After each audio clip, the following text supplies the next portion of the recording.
beautiful life. So, welcome once again sa vlog na to. Ems here. So, kamusta na ba? Kamusta na ang ating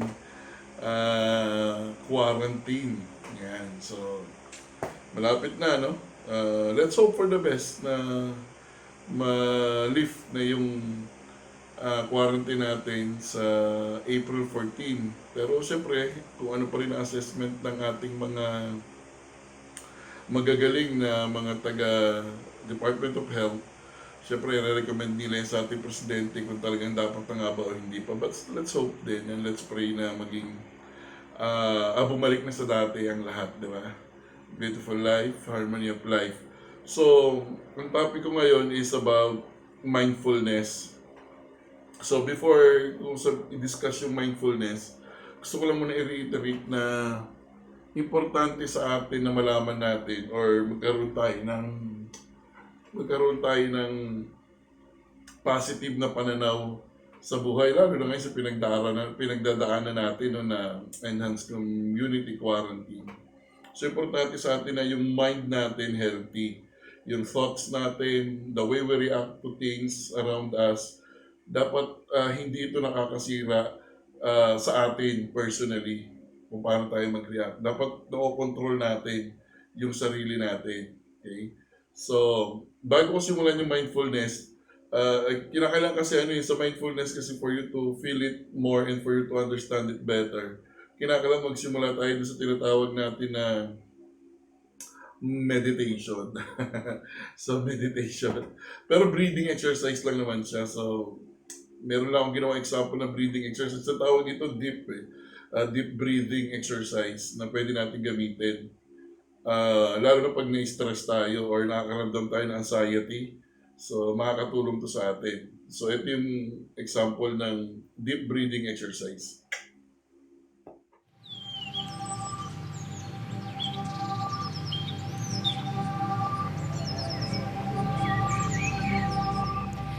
I'm going to take you through a deep breathing exercise. This breathing technique is helpful for times when you're feeling stressed or angry or overwhelmed. And it's going to allow more oxygen into your body and help reduce your stress and anxiety levels. So you can do this exercise wherever you're comfortable, lying down or sitting. But if you're sitting, just make sure that your legs are uncrossed and that you have a straight back.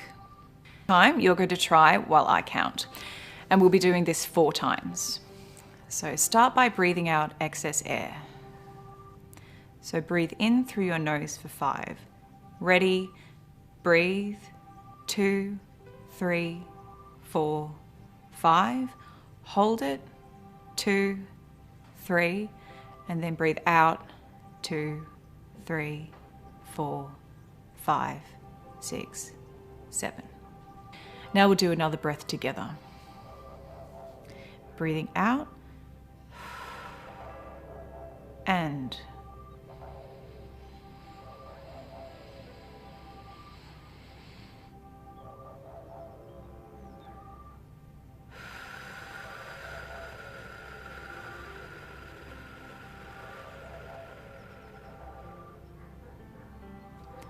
now one more breath together and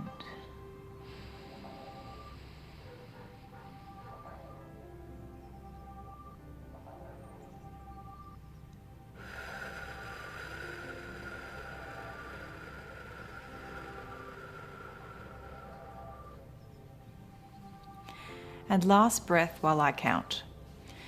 Breathe in through your nose for 1, 2, 3, 4, 5. Hold it. 2, 3. And breathe out through your mouth. 2, 3, 4, 5, 6, 7. Okay, so maganda yun, no? Na nagagawa natin araw-araw. No? It's better for us na na-practice natin yung breathing exercise araw-araw. Actually, maraming klaseng breathing yan. Try ko yung iba, try kong i-share yung iba sa inyo sa mga susunod na vlog kung ano pa yung mga iba-ibang klaseng deep breathing exercise. Okay? So, what is mindfulness? Yung mindfulness, ito yung, actually kabaligtaran siya tinatawag natin na mindlessness, no? Yung mindfulness, ito yung parang inilalagay mo yung thoughts mo, yung mga pananaw mo, yung iniisip mo. Kasi lahat naman tayo normally sa araw-araw na dumaraan sa buhay natin, every day in our life, palagi tayo nag-iisip, no? And there are thoughts that comes to our mind na minsan nagiging dahilan para ma-depress tayo, nagiging dahilan para malungkot tayo, nagiging dahilan para mawalan tayo ng pag-asa. Okay? May mga thoughts tayo ganun.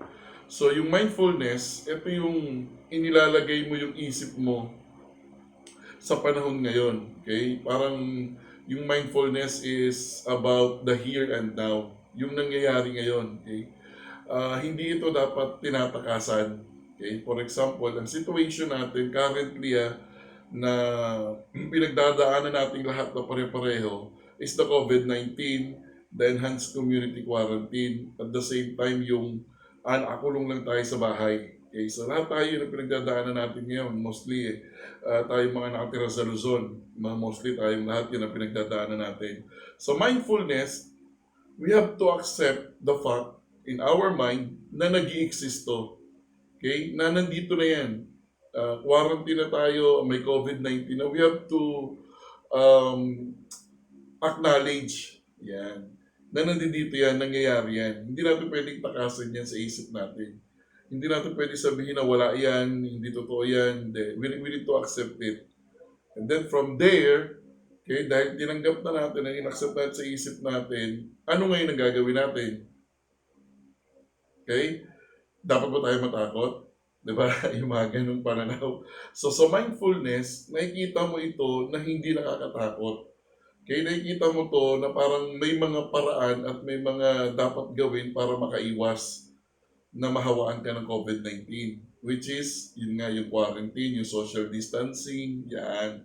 Yung paghuhugas lagi ng kamay. So, mindfulness kasi, sa ganun tayo tumutuon. Okay? Yung thoughts natin, yung mga iniisip natin, lahat yun, hindi natin tinatakasan. Nag-i-stay tayo at inaalam natin. Okay? Na nandiyan yan, nag-i-exist yan. For example, again, meron kang isang iniisip, halimbawa, doon sa iniisip mo parang natakot ka, baka pagalitan ka kasi may nagawa kang kasalanan. Paano na kung wala kayong makain bukas dahil wala pang dumarating na, na relief or for some reason, gano'n, di ba? Sa mindfulness, you acknowledge. Okay? You acknowledge na may problema ka. And then, alam mo sa sarili mo na may problema ka at gagawan mo to ng paraan na ma-resolve. At alam mo sa sarili mo na sa mindfulness, lilipas din to. Okay? Pag natapos ito, pag hinarap ko ito, alam ko lilipas dito. Hindi dapat ito ang maging dahilan para magkaroon ako ng negative thoughts sa isip ko. Okay? So, yun yung parang simple explanation ng mindfulness. Now, sa mindfulness, may marami na ngayong iba-iba pang pamamaraan kung saan pumapasok yung mindfulness. Meron tinatawag na mindfulness in listening, mindfulness in awareness. Okay? Sa awareness naman, ang tinitingnan natin dito yung nangyayari sa paligid. For example, nakaupo ka, ang iingay ng mga tao sa paligid, ano magiging reaction mo? Tayo magagalit, sisigawan yung mga kapitbahay mo na may ingay. Sa mindfulness awareness kasi, ina-acknowledge mo na maingay sila. Dapat aware ka na maingay sila. Okay? At inaano mo sa isip mo na alam mo na hindi magtatagal yung ingay nila at hihinto din yan sila. So, ang ibig sabihin, hindi ka dapat naapektuhan ng ingay nila. Okay?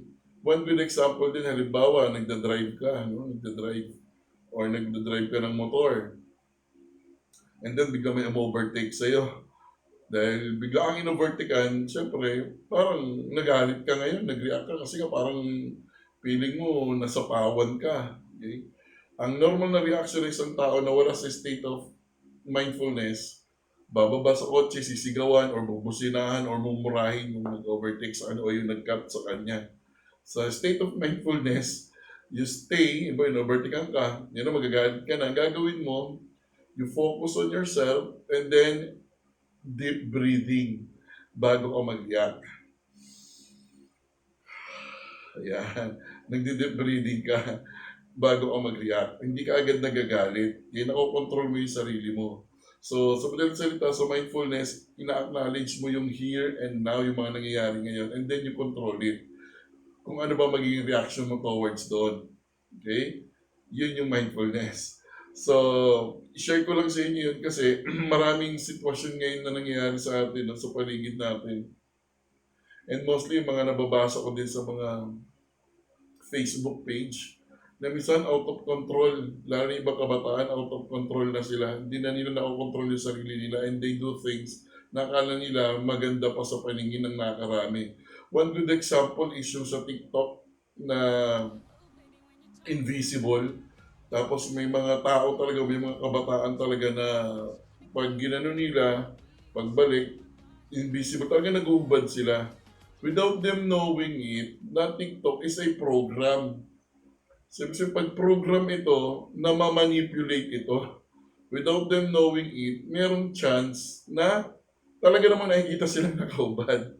Lalo na ng mga taong humahawak ng program. Okay? Kaya nagugulat ako na ang daming kabataan ang sumusubok ng Invisible Challenge. Okay? So, nawawalan sila nung kakayahan na i-control yung sarili nila, nadadala sila sa uso. Kung ano yung uso. Okay? Kaya nakakalungkot. Kasi hindi na nila alam kung ano yung magpapasaya sa kanila. So lahat ng ginagawa nila sa social media, di ba rin na magmukha silang tanga, di ba rin na magmukha silang baliw, magmukha silang katawa-tawa, basta maraming magla-like, maraming mag-share. Okay na sa kanila yon. Pero hindi ganun ang reality. Kasi pwedeng yun yung ginagawa nilang outlet, pero in the end, meron pala siyang depression or nagsasuffer siya ng sadness or anxiety. Ang ginagawa niya lang outlet, yung ganun. Kaya maraming tao din ang masaya, akala mo nagpapatawa, but deep inside, sobra yung depression na pinagdadaanan nila. Kaya I hope yung mga magulang, kung kayo may mga anak na ganyan, I hope alam niyo kung bakit ginagawa ng mga anak niyo yan. I hope aware kayo sa emotional state and mental state ng mga anak niyo. Otherwise, baka magulat na lang kayo bandang huli na hindi na normal yung kanyang mental health. Okay? Lalo na sa ibang adult din, no? Na marami ding adult ang sumusubok ng mga activities ng TikTok pero hindi nakikita yung tinatawag natin na kahalagahan nito. Okay? Siyempre, ang gusto lang natin, kaya natin ginawa yon, pinost natin. Kasi gusto natin, maraming mag-like at maraming mag-praise sa atin. Kaya ang question, bakit? Bakit kinakailangan maraming mag-like? Ba't naghahanap ka ng maraming like? Ba't ka naghahanap ng mga taong magpipraise sa'yo dahil nag-post ka nun? Di ba? So, ingat lang tayo. Pero kung normal naman ang mental health mo, at part lang yun ng libangan mo talaga, wala namang masama para sa'yo, then it's up to you. What I'm saying is, baka mamaya sa iba, ginagawa na lang nila itong panakit butas sa totoong nararamdaman nila emotionally. Okay? So, kaya mag-ingat tayo ng konti sa mga ganun-ganun ha. So, yun yun, shinare ko lang. Kasi sa mindfulness, ganun eh. Nakokontrol mo yung sarili mo. Hindi ka agad nagagalit. Ako, so far, I'm on the process of being like that, no? Yung nakokontrol ko yung galit, yung emotion, yung pag may nag-react, dapat na, I'm on the process and I'm doing my best. Na at the end of the day, isa na ako sa mga tao na yung mindfulness ay talaga naka-adapt na sa akin. Okay? And we can all do this. Paunti-unti lang. Let's start with breathing. And then papasok na doon yung meditation and everything and all. And then later on, magugulat ka na lang, lahat sila galit, pero ikaw hindi. Lahat sila nagre-react ng negative, pero ikaw hindi. Why? Kasi nasa mindfulness state ka na. So, subukan natin lahat yun na try natin. Try nyo. Try ko din na kada mag-start ako ng vlog, magpapakita ako ng mga deep, mga breathing exercises. Yan, para medyo maiba naman yung ating ginagawa araw-araw. Actually, you can do that 5 minutes lang sa isang araw eh. Ang ganda ng benefits nun sa health. Number one, sa health, yung papasok ng oxygen sa katawan, then nilalabas mo yung mga negative energy. So, malaking tulong yan. Okay? So, beautiful life, harmony of life. So, mindfulness. Share ko ulit yung iba pa niyan na next vlogs ko ha. So, breathing exercise, gamitin natin ha. Sa beautiful life, harmony of life. So, tandaan natin ha, we only die once, but we always live every day of our life. And always remember lang po pa-share, pa-like na lang ng mga vlogs. Yan. Para naman yung iba siguro mostly hindi natin alam, di ba? Makatulong sa kanila yung mga binabahagi at sinishare ko dito. Okay? Beautiful life, harmony of life. So tandaan natin, ang sarap-sarap-sarap mabuhay. Lalo na kung alam mo kung paano mabuhay. See you on my next vlog.